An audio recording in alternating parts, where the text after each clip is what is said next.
Can't sleep. Hello, insomniacs.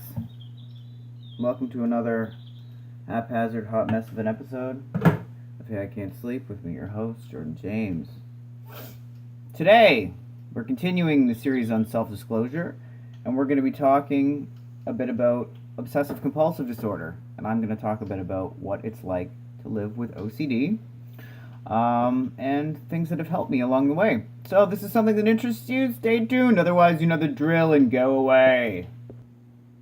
Hello. Welcome to the nightmare. My kitchen / art studio / mental hub. Insanity hub. Yeah. So, obsessive compulsive disorder. The first time that I heard about OCD was when that movie As Good As It Gets came out. The one with Jack Nicholson. He's got pretty severe OCD. So maybe that's the first time that you heard about it too. So when we think about obsessive compulsive disorder, we think about, that person who compulsively washes their hands or, has to straighten things or check things or whatever. And yes, those are definitely forms of OCD. However, it's important to remember that, like other mental health issues, it's a continuum. And OCD is that same kind of thing. And along that continuum, obsessive compulsive disorder is a form of anxiety. So you have an obsession, and then you have a compulsion to completely engage in that obsession. So in regards to hand washing, which is something that I struggle with, I have contamination OCD. So that extends onto surfaces, whether it's my hands, counters, floors, whatever, things getting into my body and contaminating me, germs, bacteria. And that's something that I've struggled with since I was a little kid. Do you hear the birds and the wood crackling? This is the beauty of YouTube. Look. I can have a fire in the morning over my coffee, my tea. I'm not drinking coffee anymore. I still talk to all of the insomniacs. So, my OCD. Contamination. Contamination's a hard one. Any of you who suffer from contamination issues, I talked about having them since I was a kid. Now, the origins of my contamination OCD, I'm coming to understand because of being in treatment, and maybe this is the case for you. It's not just one particular thing, and it's important to remember the continuum, the gray areas. Nothing is ever black and white. But contamination for me is trauma related, and it's about control.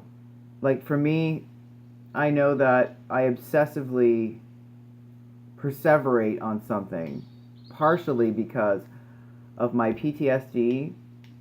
So I talked about in my other videos about hypervigilance and how hypervigilant is the obsessive drive to be constantly concerned about everything going on in your environment in a way where it distracts you and takes away from other parts of your life. So this obsession that something bad is going to happen, and so I have to always be on guard. It's kind of like that with contamination OCD. So the origins of it for me were about keeping myself continuously safe and in control at all times. If I am contaminated by something and I get sick, I'm going to be weak and I'm going to be vulnerable. I'm probably going to get in trouble. So for me, being at home and being sick and staying home from school was something that was really frowned upon. So I had a lot of anxiety around it. And at the same time, I felt zero control and a sense of powerlessness around it because I had a stepfather who tried to control everything. So it was this, I can't get sick and stay home because he's going to let me know how useless I am if I'm not going to school. So I have to make sure that at no cost whatsoever something happens to me where I'm going to have to depend on someone else to take care of me. So for some of us, the origins can be that deep. Um, so I have this huge fear of getting sick. Um, I also, my OCD extends into the idea of making other people sick.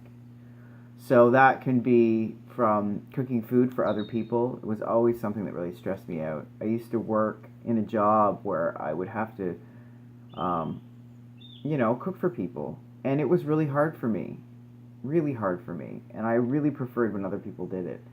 Because I was concerned of contaminating other people. Even though I full on know how to handle food and I actually have, some basic chef training skills, in infection control even, and temperatures and all that stuff. But it doesn't matter. That's how OCD works, right? It's not factual, right? It's obsessive compulsive. It's a pathway in your brain that's on loop. So that's the debilitating part of it. Is that because there's a part of you that knows that you're being ridiculous, but there's another part of you that can't let it rest. And that's how OCD robs you of your life. How it keeps you from exploring different things and trying new things. So what do you do about it? So I'll give you an example. For me, contamination fears. Chicken. It's a huge one. Yes, factually, we have to be worried about chicken. However, Chef Gordon Ramsay could have literally prepared me this beautiful piece of roast chicken and roast potatoes with rosemary to the gods, darling.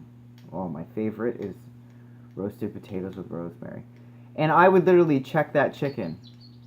And I'd probably really struggle eating it, even though I know that this professional person had made it. And that there's probably nothing wrong with it, and it's probably incredible. But because of the OCD, I have to check it. I have to check it. And then there's that, like the way that my psychiatrist explained it to me, was that there's this temporary relief.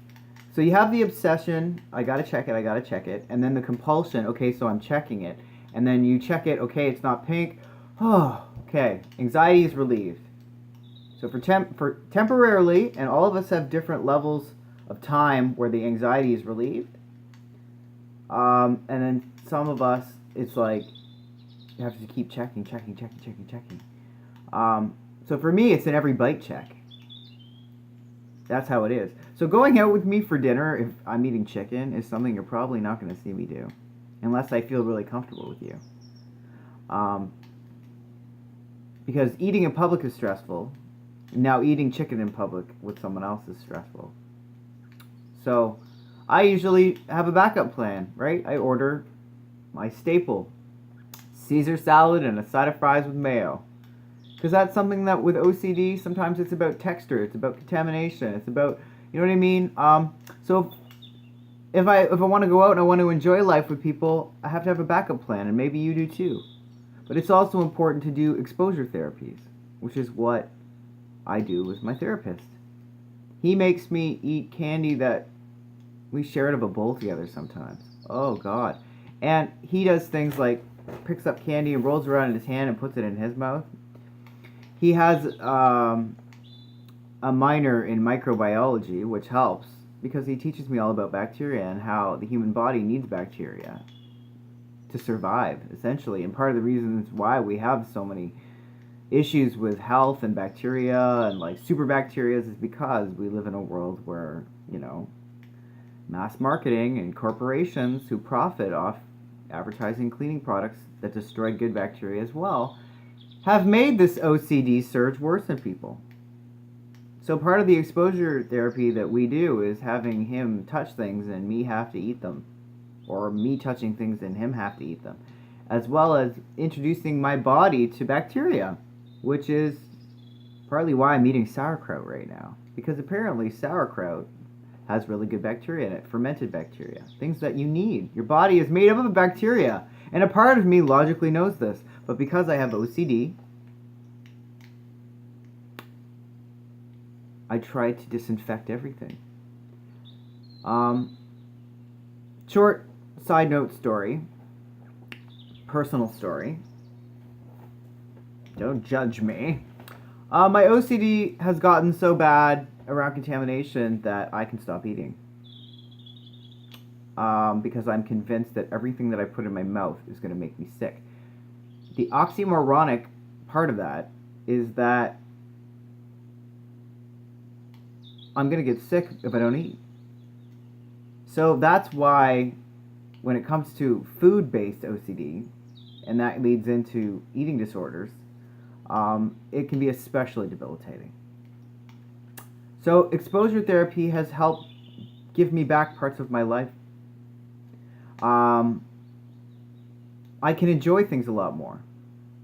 It does work. If you do it slowly, it will make your life better. It's going to be uncomfortable at first. It's going to hurt a lot.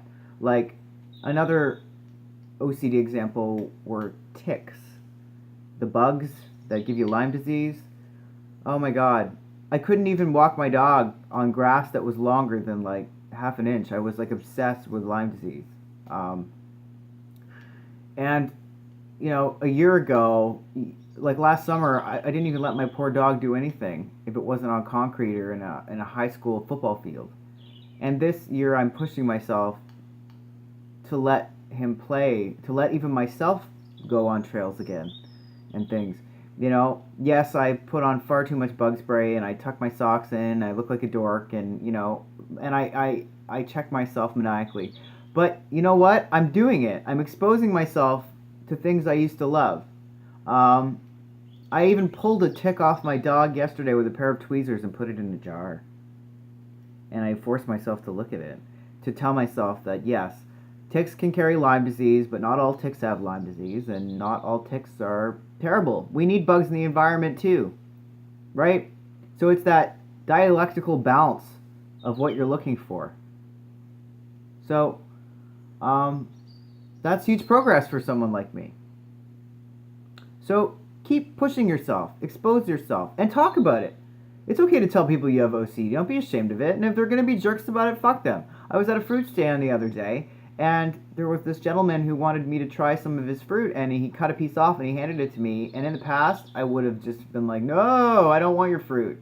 But I said, you know what? I don't want this lovely gentleman who's taking the time to share his yield with me to feel offended. So I just said, you know what, sir? I'm sure that that's delicious. I have obsessive compulsive disorder, so I have a thing about germs, and I can't eat that.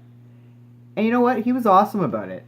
He didn't make fun of me or anything. He just said, he honestly said, I have someone in my life who's like that too, and I'm sorry, that's really hard. And, you know, and I said, you know what? I'll take a bag of those apples, and I'll try them myself. So it worked, you know. It's not always going to be bad. But the point is you're not alone. So I hope this video helps. I'll continue updating you with exposure results if it's helpful. Feel free to share your OCD experiences with me, and let's get well together. Until then, take care of yourself and each other, and sleep on it because it will be better in the morning. All right, love you guys. Bye.